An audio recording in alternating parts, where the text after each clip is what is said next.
Time and time again, the alphabet community contradicts the idea that they are proud of their sexuality by getting upset at people for not wanting to go along with their agenda. On January 17th, 2023, a Philadelphia Flyers player, Ivan Provo, I'm not even gonna try to butcher his name now. I'm sorry. Ivan declined to pre-game skate with his team because they were wearing pride jerseys. This refusal to don this LGBT themed jersey and skate around with his team sparked controversy amongst reporters, fans, and other LGBT activists online. The second example I'd like to use comes from the NBA. On February 7th, Cam Thompson, who plays for the Brooklyn Nets, was fined $40,000 by the NBA for using derogatory and disparaging language. What did he say, you might ask? I seen it, but I was like, man, he's just talking for the laughs. We already had good-looking dudes, no homo.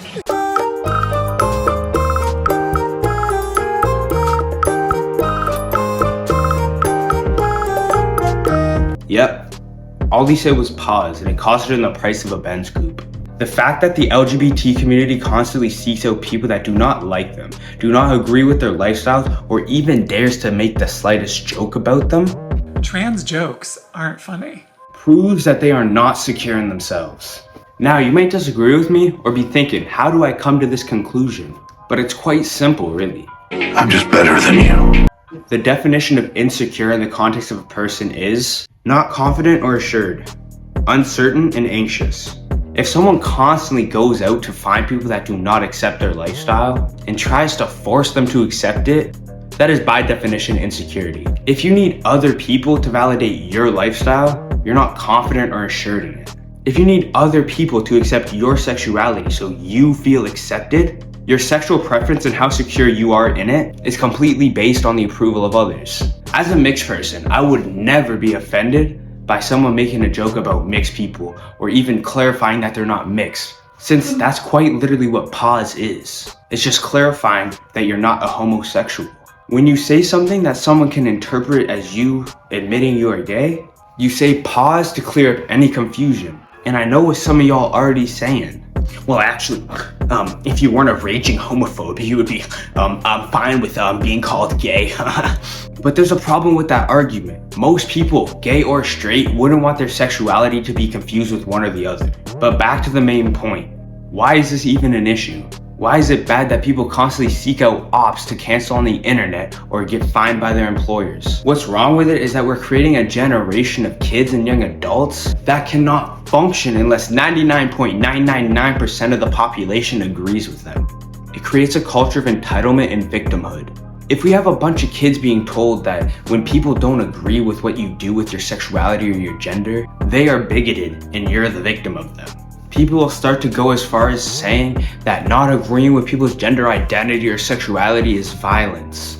There's people making jokes about trans people, non-Jews making jokes about Jewish people, abled people making jokes about disabled people, non-black people making jokes about black people.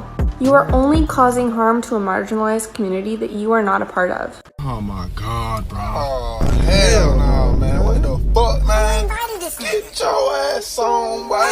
When everyone is running around claiming that they're victims because they're a non-binary dino or because they swing both ways, it makes those people that are claiming to be victims expect special treatment, expect handouts, or expect people not to make jokes about them. That is entitlement. When a bunch of alphabetically challenged kids are saying that making jokes about the LGBT community is violence, or for you to change your vocabulary for them to feel comfortable, is entitlement. No one owes you none of that. And thinking that they do because you're a gender minority is thinking you deserve special treatment. If you still don't see where I'm coming from, I'll put it like this. I'm a young 13-year-old boy who really thinks he wants to be a music star. But I come from a strict home and my parents, they don't have any of that. They won't let me go to music school, they won't fund any of my dreams, and they're going as far as making me get a job. Mom and Dad, why don't you support my dreams? I hate you, Dad. Now just switch the scenario from a music star to a gender minority. Your parents do not have to support, agree, or fund anything that you choose to do with your own sexual desires. You can't let the approval of others mean so much to you.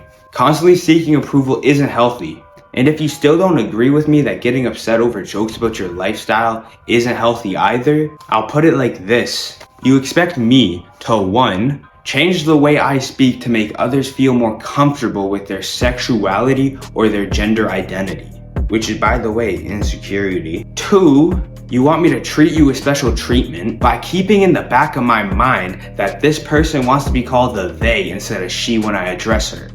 I mean them.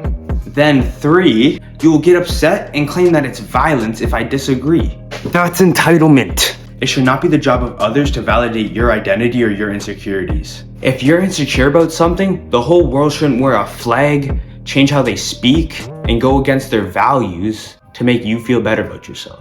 Just think about how stupid I would look if me, being of Jamaican descent, was insecure about that fact, so I tried to force everyone who didn't like Jamaicans or didn't care about Jamaica to wear a Jamaican flag, or bake a Jamaican cake, or even start speaking patois. Big up, tune in. It's just absurd where these folks are going with this validation seeking and validating others. There is no logical reason anyone can give me besides feelings to validate everyone's insecurities. Not to mention validating people because how they feel or because you don't want to hurt people's feelings is a slippery slope. The more we care about people's feelings, the more and more weird stuff we're going to be seeing. Sometimes it's perfectly okay to not validate someone's feelings. We do it all the time, but when it comes to people's lifestyles, apparently that's off limits. If your friend told you he felt like drinking and driving, I bet you 80% of y'all would invalidate his feelings. The other 20% would join and have a good time. It's kind of getting common is when a fella can't put in a hard day's work, put in 11, 12 hours a day, and then get in your truck and at least drink 1 or 2 beers. The invalidation of people's ideas and feelings is what keeps society running. We can't have a society where we stand for nothing, because we'll fall for anything. We have to stop worrying about offending people and start worrying about bringing society back to glorifying God. Before y'all go, I'd like to close out with a couple Bible verses. John chapter 3 verse 16 through 17, and it reads, "For God so loved the world that he gave us his only begotten Son, that whoever believeth in him should not perish but have everlasting life. For God sent not his Son into the world to condemn the world, but that the world through him might be saved." Amen. Amen. But that's all I have for y'all today. If you enjoyed, please leave a like, comment, share, and subscribe. And if you disagree, tell me down below in the comments. Thanks for watching and God bless.